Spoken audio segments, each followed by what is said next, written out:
अस्सलाम वालेकुम। सी programming language में खुश आमदीद। आज के लेक्चर में हम सी का बेसिक स्ट्रक्चर देखेंगे।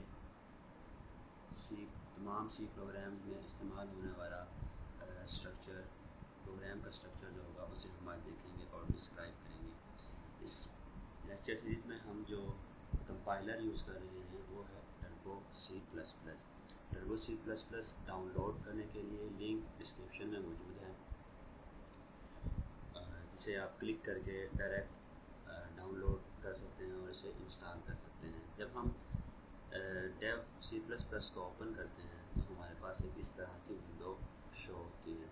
इस विंडो में हमने अब एक न्यू फाइल, एक न्यू प्रोजेक्ट क्रिएट करना है। तो इस काम के लिए हम फाइल पे क्लिक करते हैं और यहाँ से न्यू, और नेक्स्ट हमारे पास सोर्स फाइल। सोर्स फाइल का मतलब वो फाइल होती है जिस फाइल में यूज़र या प्रोग्रामर प्रोग्राम को राइट करता है।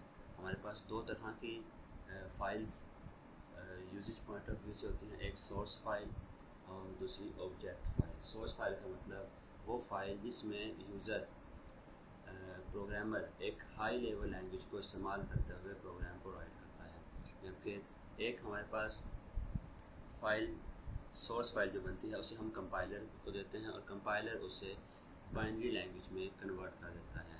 बाइनरी लैंग्वेज में जो फाइल कन्वर्ट होने के बाद बनती है उसे हम नाम देते हैं ऑब्जेक्ट फाइल का। तो चलते हैं अपने प्रोग्राम की तरफ। यहाँ हमें कुछ ऐसी स्टेटमेंट्स लिखना होंगी जिन्हें हम आज के लेक्चर में डिस्क्राइब नहीं करेंगे, जस्ट उन्हें यूज़ करेंगे और उनका नेम यहाँ पे देखेंगे। नेक्स्ट लेक्चर्स में हम उन तमाम चीज़ों को डिटेल में देखेंगे। फर्स्ट ऑफ ऑल हमें यहाँ पे एक लाइब्रेरी फाइल इंक्लूड करना पड़ेगी, hash include stdio। stdio stand for standard input output. Next हमें यहाँ पे मेन प्रोग्राम स्टार्ट करना पड़ेगा। इसकी रिटर्न टाइप इंटीजर होती है और उसका नेम main और साथ में ये ब्रैकेट शो करती है प्रोग्राम में फंक्शंस को। और उसके बाद हम यहाँ पे कर्ली ब्रेसेस लगाएंगे। कर्ली ब्रेसेस इस प्रोग्राम की बॉडी को शो करते हैं। अब इस बॉडी के अंदर हम आज के प्रोग्राम में जस्ट एक वर्ड हेलो वर्ड प्रिंट करवाना चाह रहे हैं, तो उसके लिए हमें एक फंक्शन यूज़ करना पड़ेगा जो प्री डिफाइंड फंक्शन है। और प्री डिफाइंड फंक्शन ऐसे फंक्शन होते हैं जो लैंग्वेज बनाने वालों ने ऑलरेडी बनाए हुए होते हैं और हमारी सहूलत के लिए उन्हें इन लाइब्रेरी फाइल्स में सेव किया होता है। जब हमें उनकी ज़रूरत पड़ती है जस्ट हम उनका यहाँ पे नेम लिखते हैं और नेम लिख के हम उन्हें यूज़ कर सकते हैं। तो हमारे पास जो फंक्शन है वो प्रिंट एफ, यानी कि स्क्रीन पे मैसेज शो करवाने का एक फंक्शन। इस साथ में हम ब्रैकेट लगाएंगे, इसका मतलब होगा कि ये फंक्शन है और इसके अंदर हम डबल कोट्स लगाएंगे। डबल कोट्स के अंदर हमने जो चीज़ भी लिखेंगे वो एज इट इज़ स्क्रीन पर जाके प्रिंट हो जाती है। लेट्स सपोज मैं यहाँ पे लिख देता हूँ HELLO हेलो वर्ल्ड, और हर स्टेटमेंट के लास्ट में सेमीकोलन। अब इस प्रोग्राम को अगर हमने कंपाइल करना है, कंपाइल करने का मतलब कि हमारे पास अभी ये सोर्स फाइल मौजूद है, तो हम इसे F9 की की से या कंपाइल के इस बटन से क्लिक करेंगे। हमसे सेव का ऑप्शन पूछेगा और हम इसे सेव कर देंगे।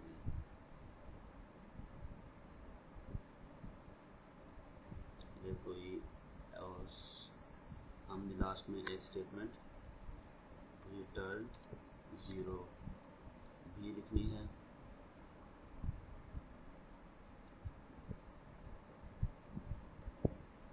कोई गलती stdio .h, ये बिल्कुल ये ठीक हो गया। यहाँ पे .h मिसिंग था। ये .h मीन्स कि हमारे पास stdio लाइब्रेरी फाइल की एक हेडर फाइल है। इन तमाम चीज़ों को हम नेक्स्ट लेक्चर में मज़ीद डिस्क्राइब करेंगे। फ़िलहाल इतना ही। जब हम इस प्रोग्राम को कंपाइल करने के बाद F10 से रन करते हैं तो हमारे पास एक इस तरह की विंडो ओपन हो जाती है, जिसे हम कंसोल विंडो का नाम लेते हैं। इस कंसोल विंडो पे हमारे पास आउटपुट वगैरह शो की जाती है। यहाँ पे हमारे पास ये हेलो वर्ल्ड आ रहा है, ये हेलो वर्ल्ड। ये हेलो वर्ल्ड हमारे पास उस प्रोग्राम की आउटपुट है जो हम वहाँ पे कंपाइल कर चुके हैं। अब इन स्टेटमेंट्स को एक बार हम अगेन देखते हैं। किसी भी प्रोग्राम को जब हम स्टार्ट करेंगे, सबसे पहले हमें उस प्रोग्राम में लाइब्रेरी फाइल्स को ऐड करना। लाइब्रेरी फाइल्स के लिए याद रखिएगा, ये वो फाइल्स हैं जिन फाइल्स में प्रोग्राम लैंग्वेज के प्री डिफाइंड फंक्शंस को सेव किया गया होता है। नेक्स्ट हम यहाँ पे वाइड मेन हमारे पास वो फंक्शन है जहाँ से कंपाइलर अपनी वर्किंग स्टार्ट करता है।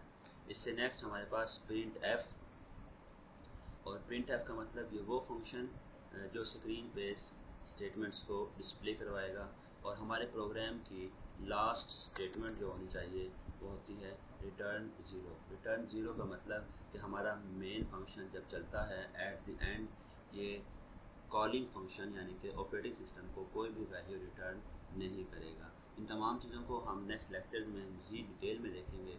आज के लेक्चर के लिए इतना ही, मिलते हैं नेक्स्ट लेक्चर में।